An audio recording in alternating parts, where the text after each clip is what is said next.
I stated earlier that the voluntaristic principle began in 1740, essentially, with the Great Awakening. The Great Awakening was a revival that began primarily among the Calvinists, headed in New England by Jonathan Edwards, and then brought over into all the colonies by George Whitefield of England, a Calvinist and a Church of England man, a friend and associate of Wesley, who broke with Wesley over the matter of the Reformed faith. However, unlike previous examples of Calvinism in this country, with the Great Awakening, the emphasis was no longer on the church. The emphasis changed from the church as primary, the church as basic, to the faith as basic. Now, this was a major revolution, because up until that time, the basic argument had been about the church. To this day, most churches are named not in terms of the faith they hold, but in terms of the form of church government. Presbyterian, congregational, episcopal. You see, the reference, in too many cases, is to the form of the church structure. Or if it is not to the form of the church structure, it is to a rite or ritual of the church as Baptist, rather than to the faith, the fundamental doctrines that they hold. With Jonathan Edwards and George Whitefield, it no longer became important here. And the lines were split across churches in terms of the faith. For example, among the strongest followers of Edwards and Whitefield, a Calvinistic Congregationalist and a Calvinistic Episcopalian, were Isaac Bacchus and others who were Baptists. In fact, for many generations, the only kind of Baptist church there was a Calvinistic one. And to a very large extent, this was an aspect of the Great Awakening. Now, in terms of the voluntary church, you see, this was tremendously important. People were no longer thinking in terms of the institution of the church or the state, but in terms of the faith, the Christian faith. And what is my responsibility, not as a Baptist or a Presbyterian or an Episcopalian, but what is my responsibility as a Christian? And the result was that, indeed, denominationalism, in a sense, began to increase. There were many more groups established, but it was because these people were driven out of churches, were not emphasizing the church. And so they had to create new churches to emphasize the faith. I'm going to read you some things that are illustrative of the growth of the voluntary church. This from George Whitefield. And in 1739, when he was in the colonies preaching, he came, among other places, to Philadelphia. And he wrote, about 8 in the evening we reached Philadelphia and found great numbers waiting round my door to hear the word of life. After I had paid a visit and talked closely to 2 persons who were doubting of the principles of the Quakers, I returned home, and though I was weak, I could not bear let so many souls go away without a spiritual morsel. I therefore gave them a word of exhortation as the Spirit gave me utterance, sung a hymn, prayed, and dismissed them with a blessing. Many wept bitterly, and the people's behavior more and more convinces me that God has begun a good work in many souls. Was there proper encouragement given, I am persuaded Georgia might soon be peopled. Many would gladly go with me thither. I cannot but hope that it will in time be a fruitful soil for Christians. One great reason, I believe, why Pennsylvania flourishes above other provinces is the liberty of conscience which is given all to worship God in their own way, the voluntary principle. By this means it is, as it were, an asylum or place of refuge for all persecuted Christians. And methinks they live here as so many guardian angels. I want to go up in the woods to see more of them, but time will not permit. Oh, when shall the children of God sit down together in the kingdom of their Father? There we shall all speak one language and join in singing the song of the Lamb forever. Lord, make my soul to thirst more and more after that blissful communion of saints. Then just a year later, when he was in Boston, again in the States, going up and down the colonies, he says, at 11, I went to public worship at the Church of England. He was an ordained Church of England clergyman. And after went to home with the commissary who read prayers. He received me very courteously, and it being a day whereon the clergy of the established church met, I had opportunity of conversing with 5 of them together. I think one of them began with me for calling that tenant, the Presbyterian who had led part of the Great Awakening who had the log cabin college, for calling that tenant and his brethren faithful ministers of Jesus Christ. I answered, I believe they were. They then questioned me about the validity of the Presbyterian ordination. I replied, I believe it was valid. They then urged against me a passage in my first journal, where I said that a Baptist minister at Deal did not give a satisfactory answer concerning his mission. I answered, perhaps my sentiments were altered since then. And is Mr. Wesley altered, said one in his sentiments? For he was very strenuous for the church and rigorously against all other forms of government when he was at Boston. I answered, he was then a great bigot. But God has since enlarged his heart, and I believe he was now like-minded with me in this particular. I then urged that a Catholic spirit was best, and that a Baptist minister had communicated lately with me at Savannah. And I suppose, says another, you would do him as good a turn and would communicate with him. I answered, yes. I then urged that it was best to preach up the new birth and the power of godliness and not to insist so much upon the form. For people would never be brought to one mind as to that, nor did Jesus Christ ever intend it. Yes, says Dr. Cutler, he did. How do you prove it? Why, says he, Christ prayed that they all might be one, even as thou, Father, and I are one. I replied, that was spoken of the inward union of the souls of believers with Jesus Christ, and not of the outward church. That cannot be, says Dr. Cutler, one of the leading Church of England men there in Boston. For how then could it be said that the world might know that thou hast sent me? He then taking it for granted that the Church of England was the only true apostolical church. Drew a parallel between the Jewish and our church, urging how God required all things to be made according to the pattern given in the Mount. I answered that before the pattern could be just, it must be proved that everything enjoined in our church was as much of a divine revelation as any rite or ceremony under the Jewish dispensation.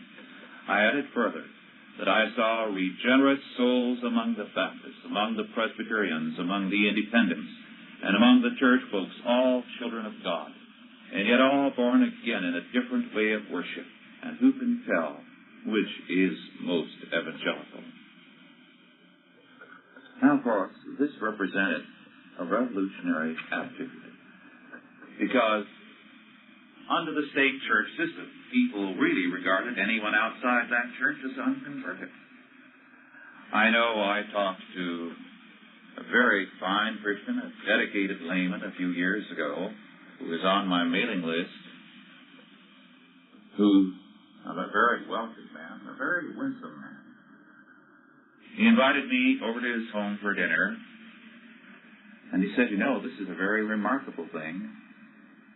I was brought up in Germany to feel that anybody who was not a Lutheran was really not a Christian. And he said, I couldn't say a good word, especially about anyone who was Reformed. In our community, the Reformed were the ones we pointed the finger at as the snares of the devil. And so he said, I've been reading your things, and I know you're more Christian than any of our Lutheran pastors that we have around here. I had a very pleasant evening with him, but, of course, he still hasn't been able to bring himself, after all these years, to give a nickel to a non-Lutheran. This type of attitude is very deeply ingrained in those with a European background.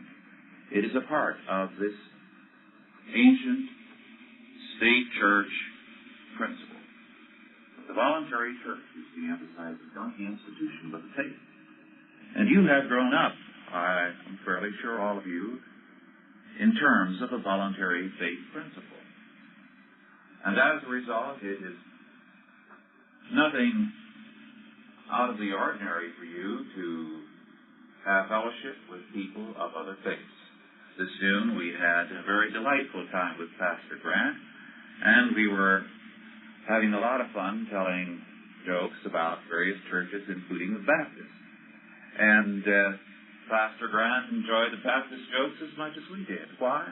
Because, you see, for us, while we may hold to a particular thing like infant baptism or might be against it, for us it is not the church but the faith which is central. And as a result, we have a very different outlook and a perspective. We do not feel that the line of division is in terms of the church, but in terms of the faith, between modernism and Orthodox Christian faith. And if on the evangelical side we draw lines, it's again in terms of the faith, Arminian or Reformed, in terms of the faith. This is extremely important. It has given an emphasis which, while producing some of the dangers we talked about in the last hour, points the way, you see, to a new kind of renewal of Christendom. Because first things are being put first. This is why I feel that Jonathan Edwards and others, as we saw earlier, were right in predicting that the world would see a great renewal beginning in the United States at some time. Their whole post-millennialism, to return to that subject which we considered earlier, began with this voluntary church principle and the primacy of faith. So they looked at a world mission in terms of reaching peoples and of bringing them all into captivity to Christ. Now to continue further and to give you illustrations of what was happening in America as a result of this entirely new principle. When you emphasize not the church, the institution, but the faith, then instinctively you cease to emphasize the old lines, say, of the state or of national origin. So almost at the same time you had something develop in this country that was quite remarkable in terms of Europe. It was simply this. Since you emphasize the faith, you're ready to join with someone of a like faith, even though they might be German or English or Dutch or whatever the case might be. Whereas prior to that emphasis on the voluntary principle and faith, if you were an Englishman, you only married an Englishman. In fact, the lines would be drawn even more closely. If you were from Yorkshire, you preferred someone from Yorkshire when you married. The lines were very sharply drawn. But let us listen to what a Frenchman who came to this country in 1765, became an American citizen, settled on a farm with an American wife in Orange County, New York, then in 1780 returned to France. And he wrote a very famous work, Letters from an American Farmer. I'll just read you a passage of it. It's well worth getting and reading in its full. Very delightful account of America. He writes, "What then is the American? This new man. He is either a European or the descendant of a European, hence that strange mixture of blood which you will find in no other country. I could point out to you a family whose grandfather was an Englishman, whose wife was Dutch, whose son married a French woman, and whose present 4 sons have now 4 wives of different nations. He is an American, who, leaving behind him all his ancient prejudices and manners, receives new ones from the new mode of life he has embraced, the new government he obeys, and the new rank he holds. He becomes an American by being received in the broad lap of our great alma mater. Here individuals of all nations are melted into a new race of men, whose labors and posterity will one day cause great changes in the world.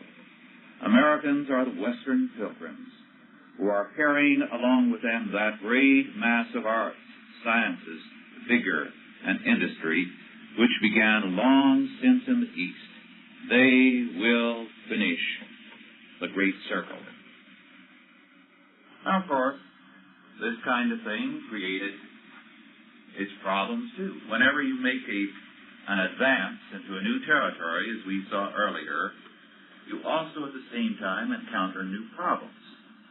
It did, in a sense, weaken the family in some respects. There are not many people in America today who can name their great-grandparents. In fact, there are many who cannot name their grandparents. And for people to be able to say who the names of their great-great-grandparents are concerned, you've practically eliminated 999 Americans out of 1,000. It used to be commonplace for people to know who their ancestors were. My father could recite the names of his ancestors back into the behind almost the Middle Ages, to the very early Middle Ages. He memorized them from the tombstones in the churchyard. It was routine for him to know it. He didn't think there was anything remarkable about it. That was commonplace once with most people. Still is true of many peoples in Europe outside of the big cities. But in America, that kind of family strength has been weakened.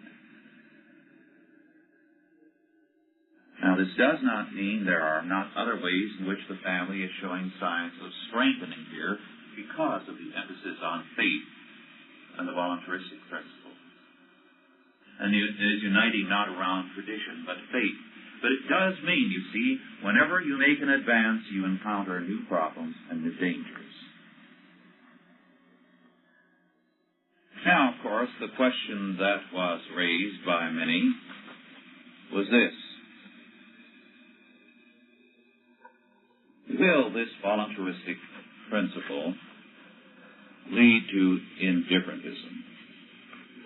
Now, again, de Crèvecoeur has something to say on this. One of many such comments, but there were many indeed who believed it would lead to an indifference to religion.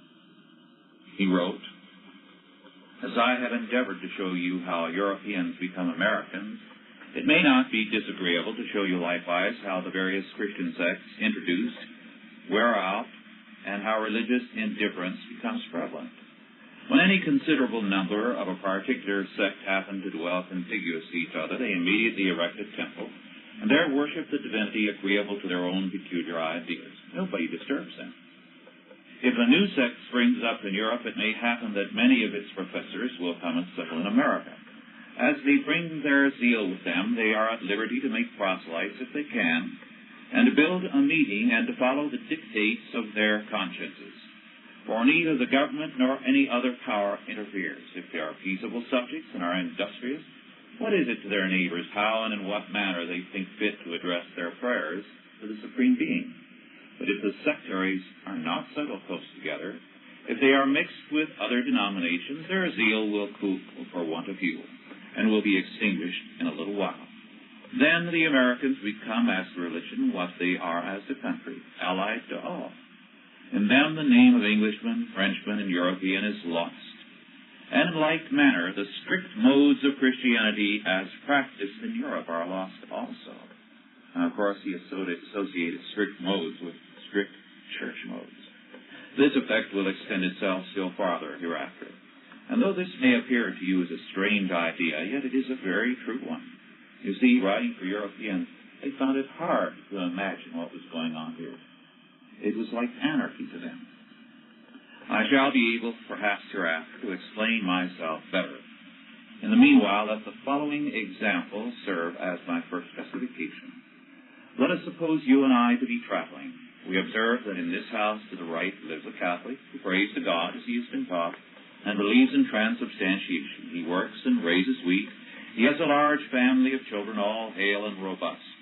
His belief, his prayers offend nobody. About 1 mile farther on the same road, his neighbor may be a good, honest, plodding German Lutheran who addresses himself to the same God, the God of all, agreeably to the modes he has been educated in and believes in consubstantiation. By so doing, he scandalizes nobody. He also works in his fields, embellishes the earth, clears swamps, etc. What has the world to do with his Lutheran principles? He persecutes nobody, and nobody persecutes him. He visits his neighbors, and his neighbors visit him. Next to him lives a seceder, the most enthusiastic of all sectaries. His zeal is hot and fiery. But separated as he is from others of the same complexion, he has no congregation of his own to resort to, where he might cavil and mingle religious pride with worldly obstinacy.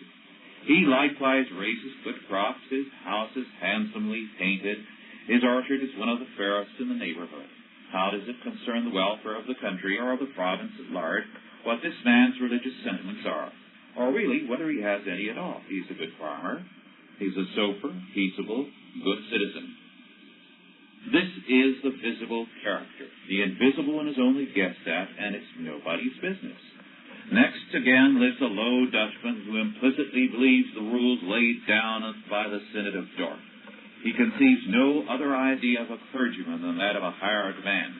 If he does his work well, he will pay him the stipulated sum. If not, he will dismiss him and do without his sermons, and let his church be shut up for years. But notwithstanding this coarse idea, you will find his house and farm to be the neatest in all the country, and he will judge by his wagon and fat horses that he thinks more of the affairs of this world than those of the next. He is sober and laborious, therefore he is all he ought to be as to the affairs of this life. As for those of the next, he must trust to the great Creator. Each of these people instruct their children as well as they can. But these instructions are feeble compared to those which are given to the youth of the poorest class in Europe. Their children will grow up less zealous and more indifferent in matters of religion than their parents. The foolish vanity, or rather the fury of making proselytes, is unknown here. They have no time, the seasons call for their attention, and thus in a few years this mixed neighborhood will exhibit a strange religious medley that will be neither pure Catholicism nor pure Calvinism. A very perceptible indifference even in the first generation will become apparent, and it may happen that the daughter of the Catholic will marry the son of the seceder and settle by themselves at a distance from their parents. What religious education will they give their children? A very imperfect one. If there happens to be in the neighborhood any place of worship, we will suppose a Quaker meeting. Rather than not show their fine clothes, they will go to it, and some of them may perhaps attach themselves to that society. Others will remain in a perfect state of indifference. The children of the zealous parents will not be able to tell what their religious principles are, and their grandchildren still less.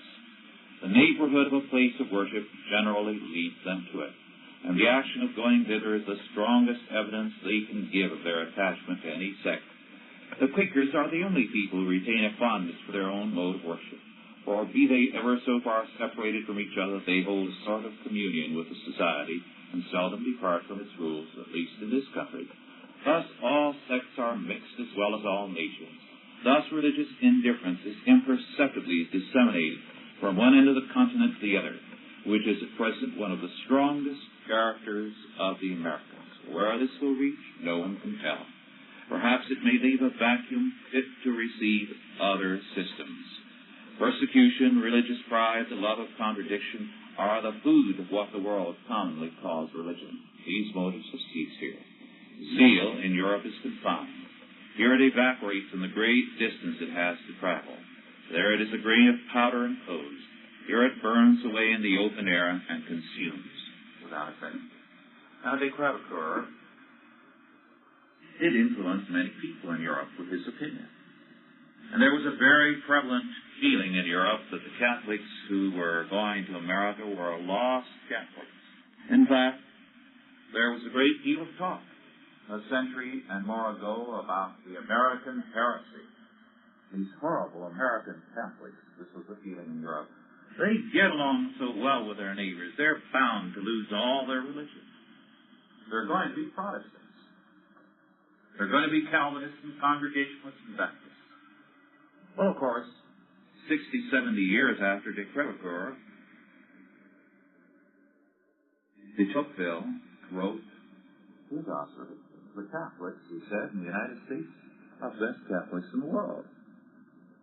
They have a more earnest, centrally twisted faith, as do all the church people here. Why?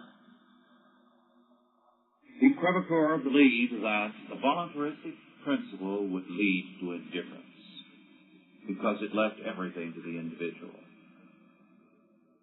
But what happened was that, yes, with faith, indifference could result.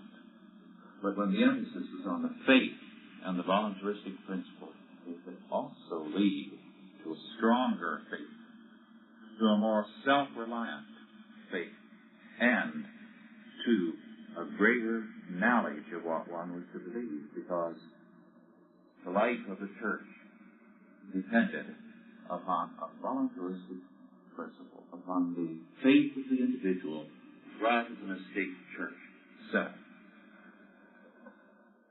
Now, the various comments of the foreigners as they came here are very interesting, because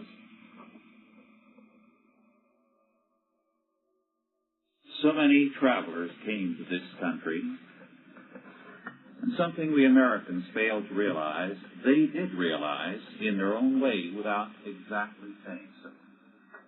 They did not want to admit the superiority of America. And yet, in a very real sense, because of this principle of voluntarism, which began with the Great Awakening and the Voluntary Church, with its emphasis on faith, led to a new civilization. So that, although we tend to think of ourselves as having a great deal in common with the Europeans, in a very real sense, we are as different from the Europeans, almost, as the Europeans are from the Asiatics. Because our culture has a radically different foundation. It begins in the faith of the individual. We have created a distinctively American civilization. And we can never do justice to our country, whatever its faults, whatever its evils are, if we underrate the centrality of that. This is why it is easier to bring about a change in the United States, because the character of the country depends less on institutions and more on the faith of the people. If in the next 10 or 20 years, through the Christian school movement, through Christian scholarship,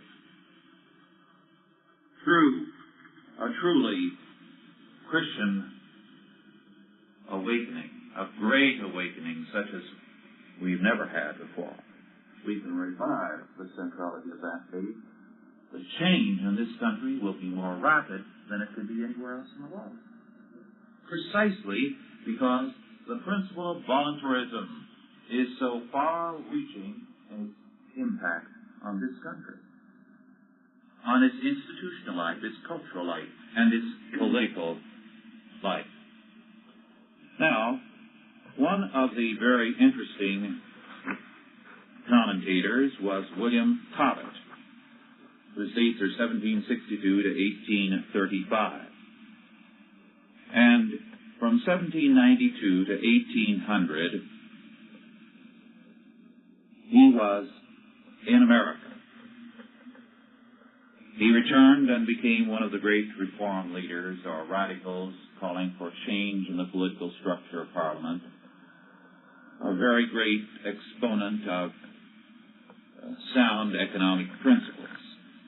And he wrote on America, and I quote, "If indeed the Americans were wicked, disorderly, criminal people, and of course a miserable and foolish people, then we might doubt upon the subject. Then we might possibly suppose that their wickedness and misery arose in some degree at least from the want of tithes." And I was talking about the fact that in England there's a compulsory collection of tithes from a people who never go to church. But on the contrary is the fact. They are the most orderly, sensible, and least criminal people in the whole world. A common laboring man has the feelings of a man of honor. He never thinks of violating the laws. He crawls to nobody. He will call every man sir, but he will call no man master. When he utters words of respect towards anyone, they do not proceed from fear or hope, but from civility and sincerity. A native American laborer is never rude toward his employer, but he is never cringing. In short, blindfold an Englishman and convey him to New York. Unbind his eyes, he will think himself in an English city. The same sort of streets, shops precisely the same beautiful, modest women crowding in and out of them, the same playhouses, the same men, same dress, same language. He will miss only, day by day, the nobility and the beggars, and by night, only the streetwalkers and pickpockets.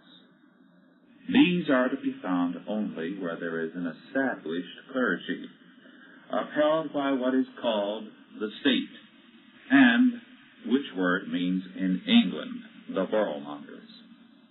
The fact is that it is the circumstance of the church being established by law that makes it of little use as to real religion and as to morals, as far as they be connected with religion. Because, as we shall presently see, this establishment forces upon the people parsons whom they cannot respect, and whom indeed they must despise. And it is easy to conceive that the moral precepts of those whom we despise on account of their immorality we shall never much attend to, even supposing the precepts themselves to be good. Then he went on to say further, if men be sincere about religion, if it be not at all a mere matter of form, it must always be of the greatest consequence that the example of the teacher correspond with his teaching. The most likely way to ensure this is to manage things so that he may, in the first place, be selected by the people, and in the second place, have no rewards in view other than those which are to be given in consequence of his perseverance in a line of good conduct. And thus it is with the clergy of America, who are duly and amply rewarded for their diligence and very justly respected for the piety, talent, and zeal which they discover, but who should have no tenure of their places other than that of the will of the congregation. Hence it rarely indeed happens that there is seen amongst them an envious, an immoral, or a despicable man. Whether the teaching of even these reverend parsons have any very great effect in producing virtue and happiness among men is a question upon which man may, without deserving to be burnt alive, take the liberty to differ, especially since the world has constantly before its eyes a society who excel in all the Christian virtues, who practice that simplicity which others teach, who in the great work of charity really and truly hide from the left hand that which the right hand doeth, and who know nothing of bishop, priest, deacon, or teacher of any description. Now, this is quite a remarkable description of church life in America. Of course, there were people who disagreed, and one of them was Achille Murat, who was the eldest son of Joachim Murat, whom Napoleon made King of Naples. So Achille Murat spent his boyhood as a crown prince. He came to the United States and spent the rest of his life here. He was an atheist to the core, and he was very happy to see the voluntary principle here, since he believed it was going to spread to the rest of the world someday, and if it was voluntary, that meant Christianity would disappear. Because if the state wasn't ramming down the throats of the people would never believe that nonsense. And so Murat had nothing but contempt for the church, but all the same, he had this to say about voluntary associations, the tithe agency. Now, his tone is cynical, but he says, the great number of religious societies existing in the United States is truly surprising. There are some of them for everything. And he wrote this book for Frenchmen.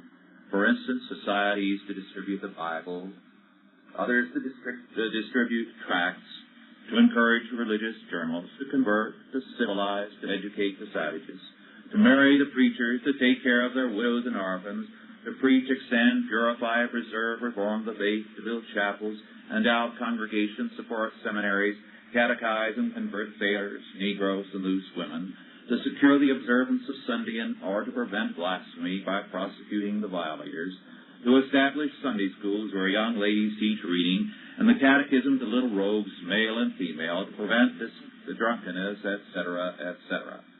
The last society, in particular, is very interesting and much extended. The members engage never to drink any distilled liquor nor to permit its use in their families, but nothing hinders them from drinking wine. And that they mistake the Creator for a bad chemist. The number of these societies is always increasing by hundreds, because there is forthwith one at least of each sort in each state and for each sector denomination.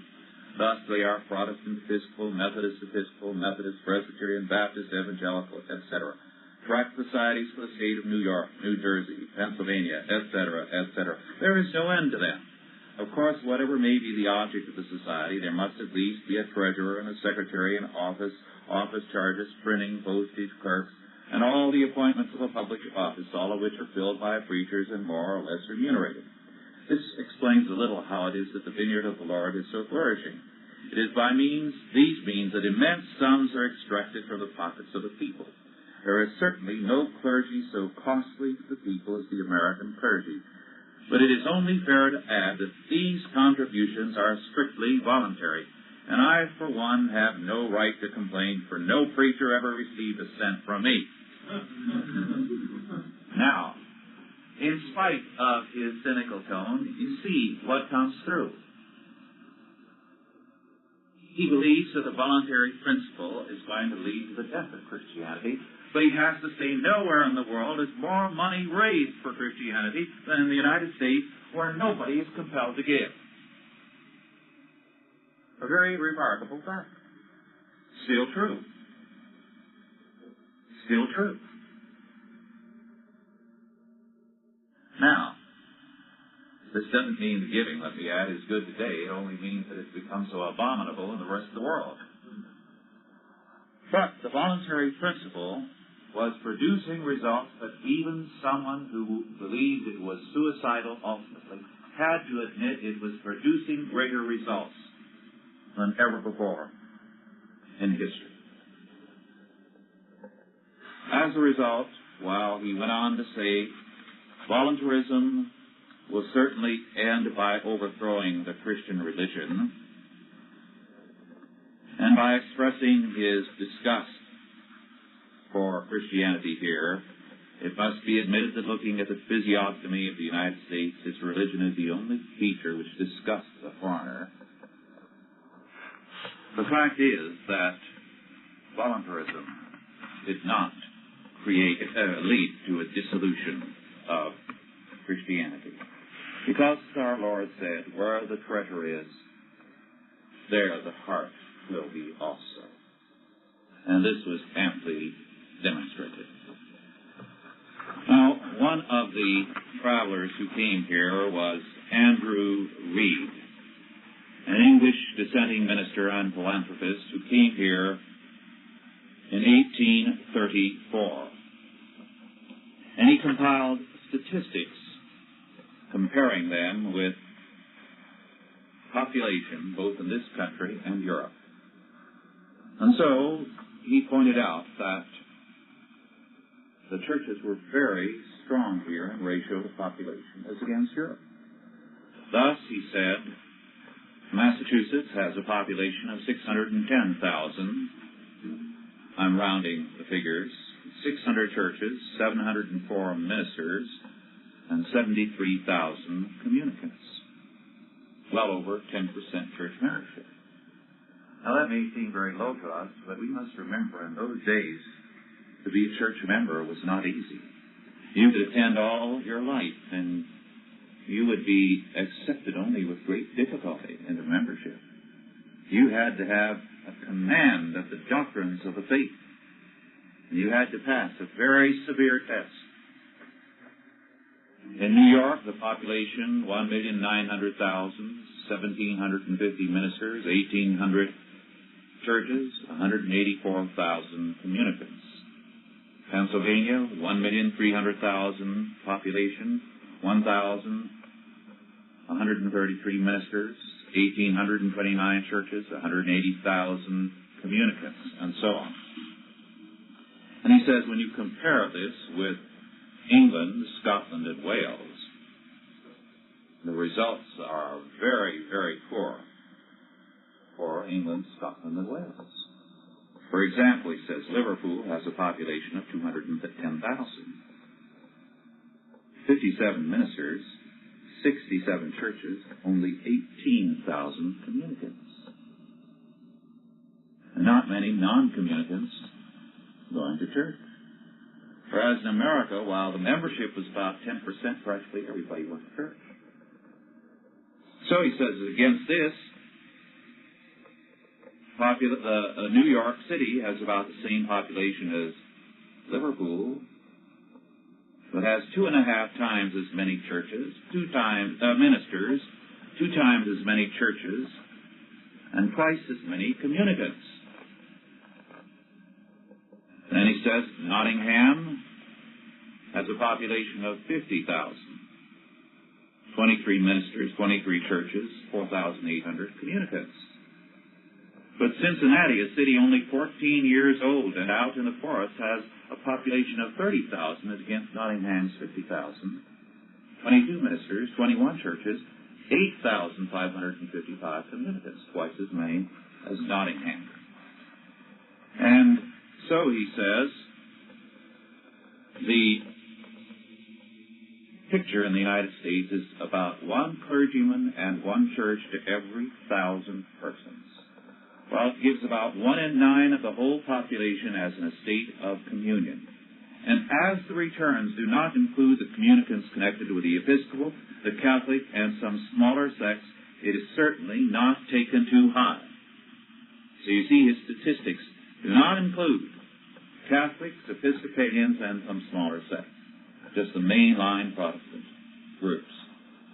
As a result, he says, the American figures are very low because they have a universally strict communion. As a result, the data indicated a very remarkable fact, a vitality of faith in America. Now we have a higher ratio of church membership, but not as much power with respect to faith. Moreover, various persons pointed out, travelers to America, that the problem European countries have faced over and over again, the Catholic Church controlling the state, or the Reformed Church, or the Lutheran Church controlling and manipulating the state, can never happen in America. Because there is no church that important to the people. For them, it is their faith that is primary. Now, we have seen this even with Catholics. When Al Smith ran for the presidency, the Catholic hierarchy was very critical of him because he spoke primarily in terms of the faith and ran down the importance of the church to him. And Kennedy was criticized for the same reason when he ran for the presidency, because he was talking in terms of this American heresy. He was emphasizing the centrality of his faith rather than of his church in his life. As a result of this factor, one German scholar who came to this country and became a very important church historian here, Philip Schaff, predicted that the kingdom of Christ will triumph first in America. And so he wrote. This was the latter part of the last century. Now in this unrestrained development and splitting up of Christian interests most palpable in America, the Roman Catholics see symptoms of an approaching dissolution of Protestantism and the negative preparation for its return into the bosom of the only saving church. But such a relapse to a position already transcended in church history, such an annulling of the whole history of the last 3 centuries, is, according to all historical analogy, impossible. How inconceivable that in this age of the general circulation of literature, the book of all books can again be taken away from the people, and all its liberties hard won by the Reformation obliterated. Catholicism can indeed draw over to itself, as it has lately done in Germany, England, and America, individuals tired of the Protestant confusion and uncertainty, having no patience for the present and no faith in the future, longing for a comfortable pillow of absolute, tangible authority. But Protestantism in mass can never be swallowed up by it. Or if it should be, it would soon break out again with increased violence and shake the Roman structure still more deeply than it did in the 16th century. We